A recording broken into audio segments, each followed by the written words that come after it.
Shalom and welcome to another installment of GMS Physicians. And today's topic we're going to go into today is protein and protein deficiencies. I recently saw a heavyweight boxing match between Eddie Chambers, top-ranked elite boxer from Philly, fought against the Polish heavyweight Adamic, and I believe it was it was a couple of months that I saw the fight, and they had an up close and personal look at Eddie Chambers and his training methods, and the fact that he was a vegan, a vegetarian for the most part, and he took pride in his training regimen, and also the way he ate, and basically he got ready for the fight. In my opinion, he definitely won the fight with one hand, with his right hand, because I believe it was the second round where he had popped something in his bicep of his left arm. It could have been the tendon. Like I said, I hadn't seen the fight in a couple of months, but I'm just reflecting on the fight. And I remember when I saw the fact that he had popped something, based on the fact that I saw that up close and personal look of his training regimen and his diet, which he is for the most part vegetarian or semi-vegetarian or vegan. And the first thing that came to my mind was that was a protein deficiency, because he didn't eat any meat. He stopped eating beef, chicken. But there's ways to get protein into your diet without meat. But I highly recommend that you eat certain meats. I do. I eat a lot of chicken. I eat turkey. I eat lamb once in a while. Burgers, beef, meat that come from cows, I kind of stay away from, because what I found out recently is that this recent drought that's taken place in the Midwest, mixed in with hay and other things, and you can't eat. You got to watch out with this beef and this what's happening in this country. So very rarely I eat beef, steak. I mean, if I was to eat beef, I make sure it's a high quality beef, but even that I stay away from. Mostly what I eat is chicken, which I either grill it, bake it, or even boil it. And I try not to eat like a lot of junk, fried chicken and other things of that nature. But anyway, going back to the fight, I believe it was the second round, and he busted something in his, I think it was right below his bicep. And for the rest of the fight, he couldn't use that left hand. And I said, that's definitely, in my opinion, a protein deficiency. But anyway, I have just a couple of articles here I want to go through. And this one article is entitled 5 Warning Signs You Aren't Getting Enough Protein. A guest post from No Meat Athlete. And I'm not going to read the whole thing, but I'm going to jump around. Well, I'll go right to the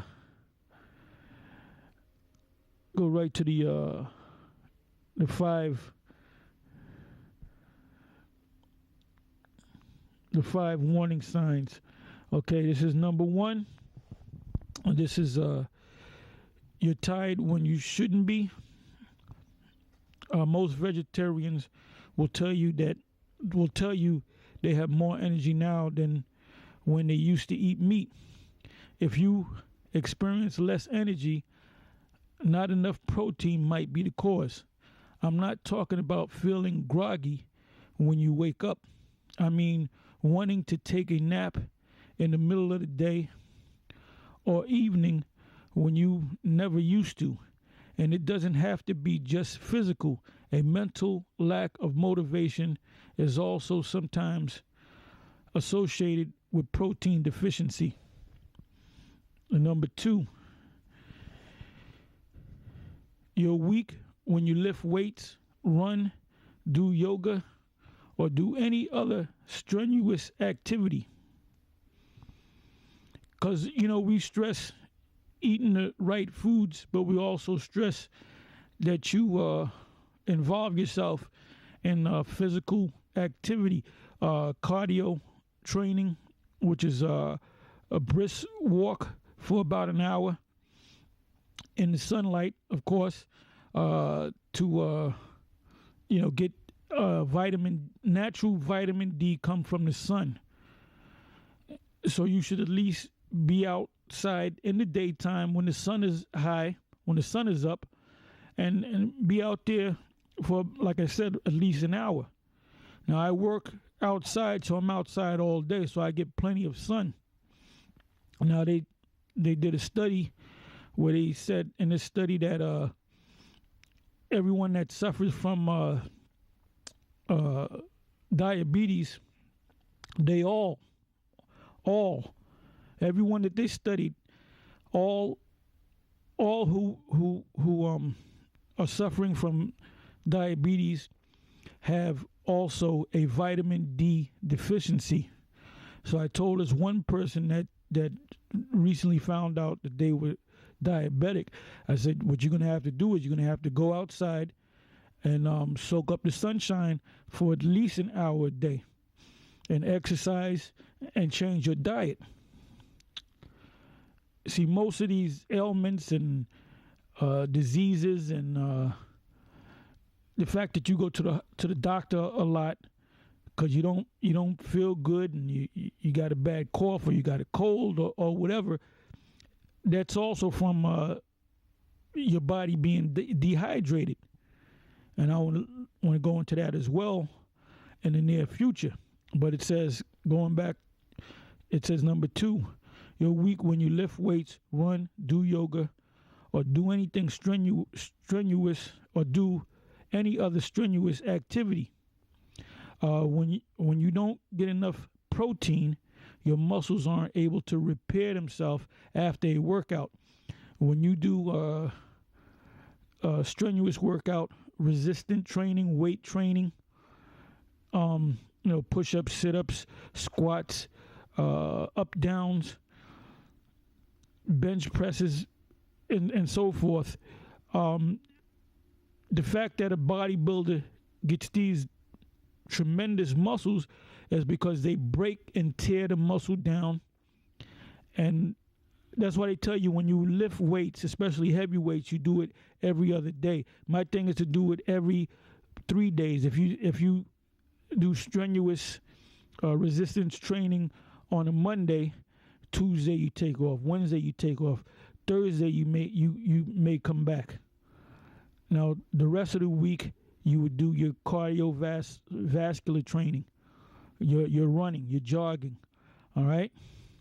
So, like I said, most bodybuilders, the fact that they have these big muscles is because of the fact that they tear the muscles down by lifting weights, and then they take a day or two off because they do different body parts. So if they do, let's say, biceps and back on a Monday, they wouldn't go back to biceps and back until maybe a Thursday, and in some cases a Wednesday.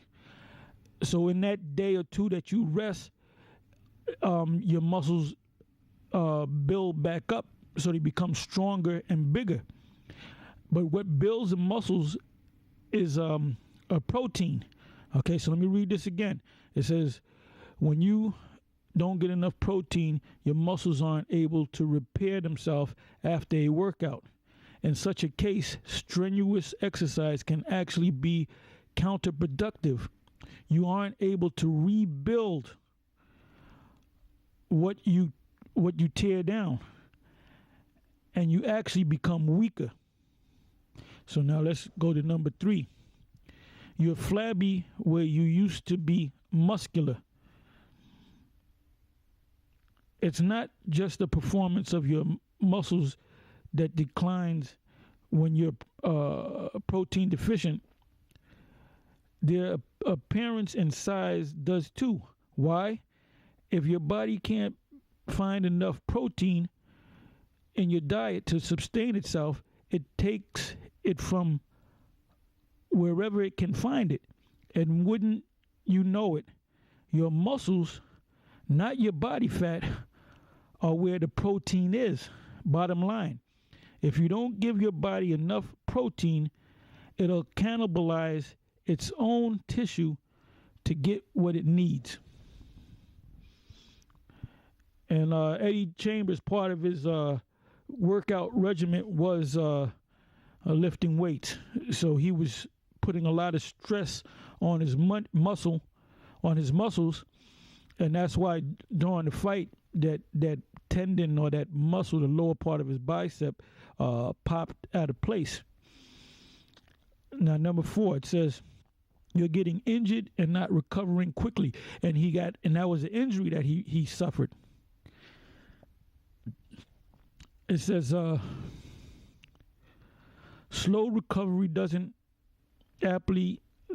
just apply to rebuilding muscles after a tough workout. When you're injured and protein deficient, your body will take longer to heal. Again, it's pretty logical. Protein is necessary to build new tissue, so if it's not available, your body can't rebuild itself.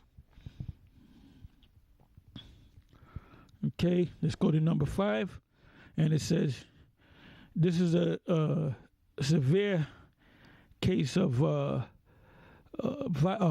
protein deficiency. Your hair is falling out. Seems like the fact that your hair falls out goes back to diet. Not only do you take in proteins, but take in a certain amount of carbohydrates, and also your to build fiber, complex carbohydrates, fruits, vegetables, and your goal is to create a alkaline-based body. And to create that body, it's mostly fruits, vegetables, fiber, but you also need a balance. You need the acids in your body from meats and other things. All right. So let me read that again. It says your hair is falling out. Seems like a weird sign of protein deficiency, doesn't it? What's going on here is that when you're not getting much protein, your body goes into conservation mode. Among other things, it stops spending valuable protein on the production of things like hair and nails. The result, hair in your shower, broken, brittle nails, and other pleasantries. Okay, so those are the 5 things that you should look out for, to know that they give you a warning that you're not taking in enough protein. So with that, I'm going to say shalom and see you again.